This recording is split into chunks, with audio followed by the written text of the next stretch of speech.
بسم اللہ الرحمن الرحیم الحمد للہ رب العالمین لا الہ الا اللہ محمد رسول اللہ علی و ابناؤہ المعصومون حجج اللہ و اولیاء اللہ۔ بعض لوگ کلمہ عز و کبریا اور جل جلالہ کو ائمہ علیہم السلام کے لیے استعمال کرتے ہیں۔ ہم نے پہلے بھی ایک ویڈیو میں یہ عرض کیا تھا کہ یہ کلمات غیر خدا کے ساتھ کے لیے استعمال کرنا جائز نہیں ہے۔ ہم نے اس کے اوپر اس بات پر استدلال کیا تھا خود امیر مؤمنین علیہ السلام کے خطبہ نمبر 192 خطبہ قاصعہ سے۔ آج ہم اس خطبے کا سرسری ترجمہ کرنے کے بعد اس کے کلمات کی کچھ کلمات کی توضیح دیں گے۔ انشاءاللہ باقی کلمات کو آئندہ ویڈیو پر موکول کریں گے۔ الحمدللہ الذی لبس العز والکبریاء، حمد ہے اس ذات کے لیے کہ جس نے عزت اور کبریا کا لباس پہنا۔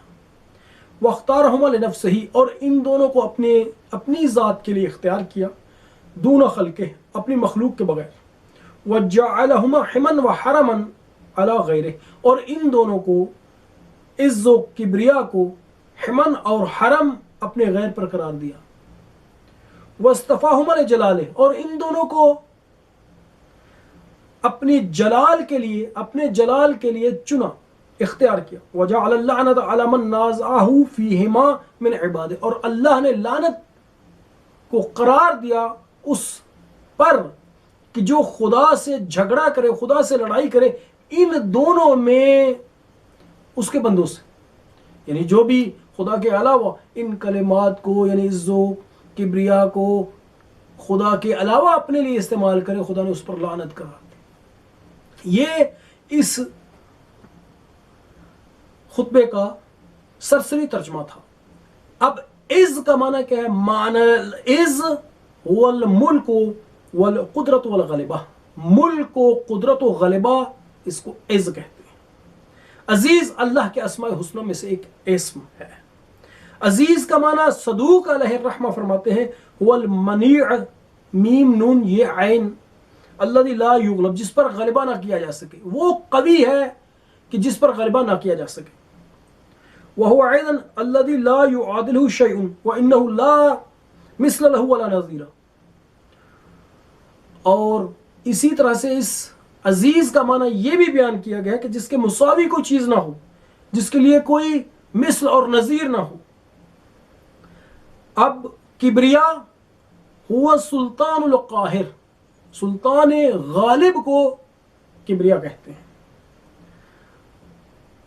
اب کبریا جو ہے اور عز جو ہے ذات پروردگار یعنی خود ذات کی صفات سے ہیں، ذات کی صفات سے۔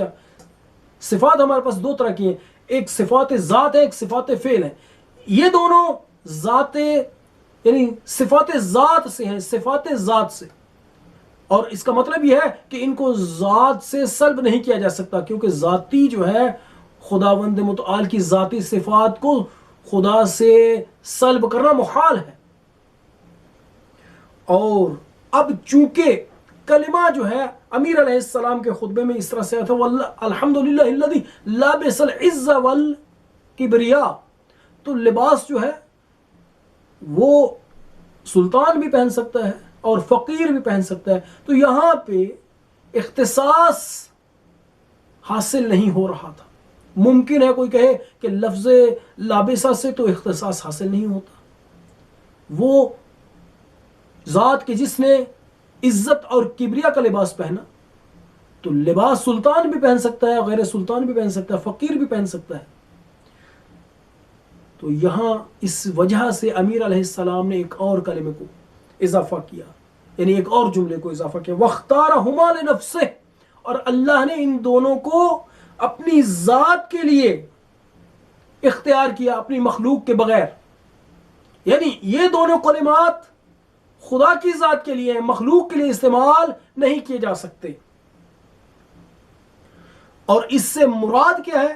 اختیار سے مراد، اس سے مراد یہ ہے کہ یہ ذات جو ہے اس میں یہ تفرد رکھتی ہے، فردانیت رکھتی ہے، یعنی اس کے استحقاق میں ذات ان دونوں صفات کے استحقاق میں فرد ہے، تنہا ہے، کوئی دوسرا اس میں شامل نہیں ہے۔